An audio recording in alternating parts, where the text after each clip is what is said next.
ہاں بس ایک بات ہوگی، پھر وہ تم سے حق سے شاپنگ کروایا کرے گی، جس چیز کا جنون ہے اسے کہ ارمائز ہو اور بس وہ ہر ٹائم شاپنگ کے لیے تیار۔ ویسے بھی مجھے تو اپنی دیورانی ہر لحاظ سے قبول ہے۔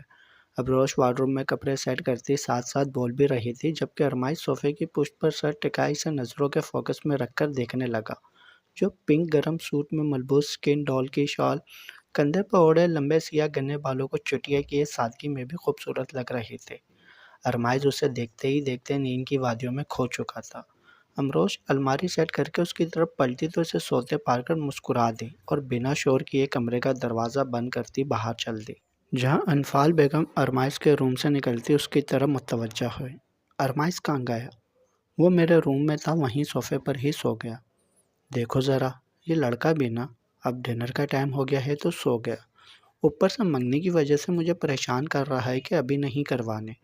انفال بیگم اس کے رویے سے پریشان ہو گئی تھی۔ ارے مومانی جان، آپ کو تو پتہ ہے وہ ایسے ہی تنگ کرتا ہے، ورنہ خود اس نے تائشہ کا نام لیا تھا، اور دونوں کے انڈرسٹینڈنگ بھی بہت ہے اور ایک دوسرے کو پسند بھی کرتے ہیں، بس ہمیں نخرہ دکھا رہا ہے۔ امروز جو اس کی رگ رگ سے واقف تھی نرمی سے بولتی انفال بیگم کو پرسکون کر گئی۔ ارمائز ان کا چھوٹا اور لاڈلا بیٹا تھا، روشن پیلیس کی اصل روشنی تھا وہ، اس لیے کوئی بھی فیصلہ اس کی مرضی کے بغیر نہیں کیا جاتا تھا۔ انفال بیگم اور ثقلین آفندی، جن کے پاس دو ہی بیٹے تھے، اپنے دونوں بچوں سے بہت پیار کرتے تھے کہ کبھی ان پر زبردستی نہیں کی گئی تھی۔ آج سے 2 سال پہلے جب شاعر اور امروش کا نکاح ہوا تھا، تب بھی شاعر کی رضامندی لے کر ہی نکاح کیا تھا، اور رخصتی 3 سال بعد جب وہ امریکہ سے اپنا کورس مکمل کر کے آئے گا۔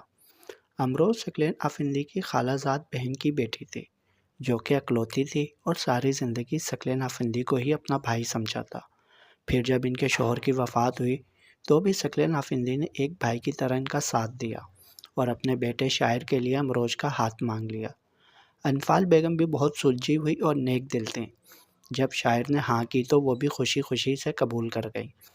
نکاح کے 1 سال بعد جب ثانیہ بیگم کا انتقال ہوا تو انفال بیگم اور ثقلین آفندی نے امروز کے دودیال پر اعتبار نہ کرتے ہوئے شاعر کے بغیر ہی رخصت کروا کر روشن پیلس لے آئے تھے۔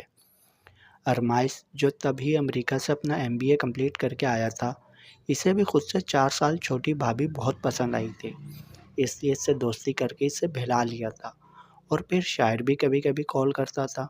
دوسرا، اسے روشن پیلس میں ایک بیٹی کا درجہ ملا ہوا تھا۔ بھابھی، میں تو بہت خوش ہوں کہ نیکسٹ سنڈے میری منگنی ہے، پر لگتا ہے آپ کے دیور کو کوئی خاص خوشی نہیں ہوئی۔ ہاں، شاپنگ کرنے جانا تھا، اس لیے امروش نے تائشہ کو صبح سے ہی بلوا لیا تھا، اور وہ تب سے ہی ارمائز کی ناک میں دم کر رہے تھے۔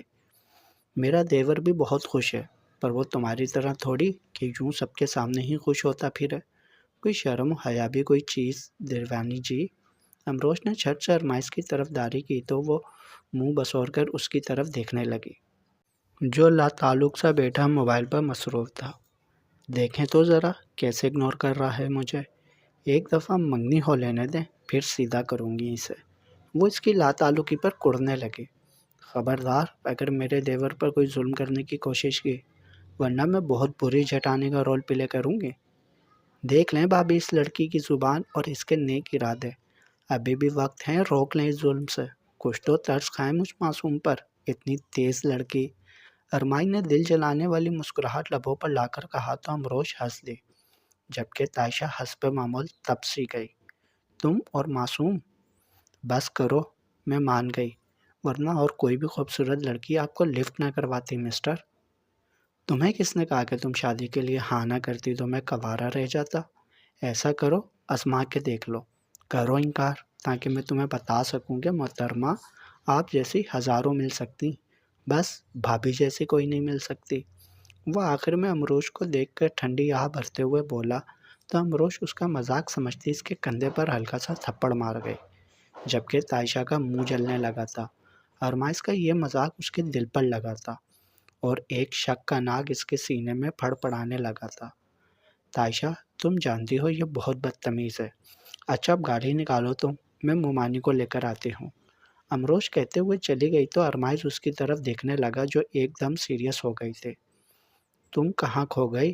ڈونٹ وری، تم ہی گلے میں پڑنے والی ہو، بھابھی جیسی تو خوش قسمت لوگوں کو ملتی ہے، اور وہ شاعر بھائی ہیں، ہمارے نصیب ایسے کہاں۔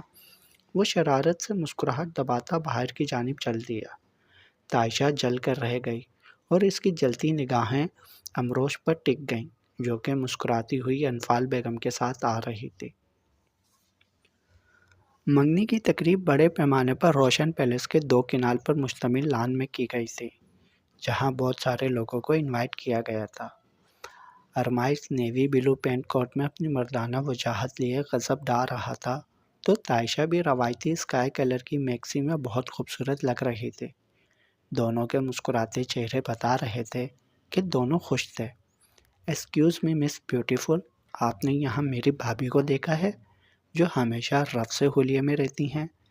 ڈنر شروع ہوا تو امروش ان دونوں کے پاس اسٹیج پر آ گئی۔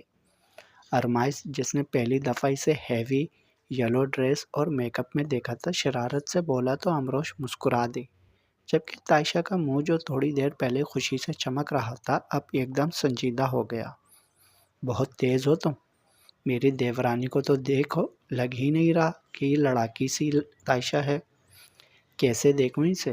آپ سے نظر ہٹے گی تو دیکھوں گا نا۔ آپ تو قیامت لگ رہی ہیں۔ ڈاکٹر صاحب کو اپنی سیلفی اتار کر سینڈ تو کریں۔ سچی پہلی فلائٹ سے آ کر رخصتی کا شور نہ مچائے تو نام بدل دیجیے گا، اس بہانے میرا بھی بھلا ہو جائے گا، ورنہ پہلے ہی کہہ دیا گیا ہے کہ آپ لوگوں کے ساتھ ہی میری شادی ہوگی۔ وہ مسکراتے ہوئے بولا تو امروش کے لبوں پر شرمیلی سی مسکان سج گئی اور اسے گھورتے ہوئے اٹھنے لگی کہ ارمائز نے اس کا ہاتھ پکڑ کر روکا تھا۔ ایک سیلفی تو بنتی ہے نا، ارمائز نے کہتے ہوئے اپنا آئی فون نکالا تھا۔ جبکہ یہ سب دیکھتی تائشہ صبر کے گھونٹ بھر کر رہ گئی تھی اور اسے امروش زہر لگ رہے تھے، جو ارمائز کے ساتھ تصویر بنواتے ہوئے پتہ نہیں اس کی کن باتوں پر سرخ ہو رہی تھی۔ مل گئی فرصت۔ امروش کے جانے کے بعد وہ اس کے قریب ہوا تو تائشہ نے طنز کیا، ارے تمہارے لیے تو فرصت ہی فرصت ہے، یہ دیکھو بھائی کو بھابھی کی تصویریں بھیجی ہیں، دیوانہ ہو جائیں گے اور جلد واپسی کو دوڑیں گے، اس سے ہمارا بھی کام آسان ہو جائے گا۔ کون سا کام؟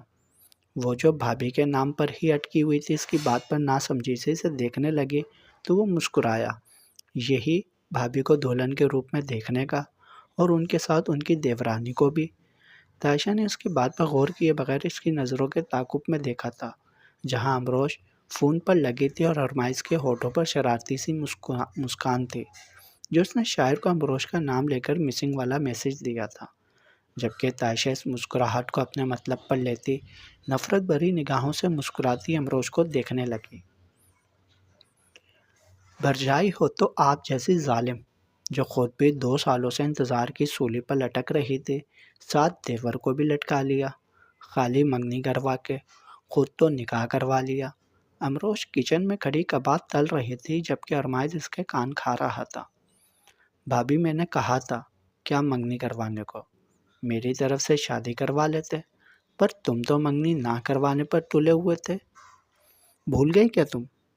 ہاں، وہ تو آپ کے لیے قربانی دی میں نے کہ یہ نہ کہیں کہ میں بڑی ہوں اور میری رخصتی سے پہلے میری دیورانی کی رخصتی ہو گئی ہے۔ وہ ہار ماننے والوں میں سے کہا تھا۔ امروش مسکراتی، بہت مہربانی، آپ نے میرا احساس کیا، ورنہ میں تو آپ دونوں کو ایک ساتھ دیکھ کر آہیں بھرتی، مجھے تو جلن ہونی تھی، شکر ہے تم نے میرا سوچ لیا۔ امروش نے بھی شرارت سے کہا، جبکہ کچن میں آتی تائشہ وہیں جامد ہو گئی تھی۔ ارے تاشی آؤ نا۔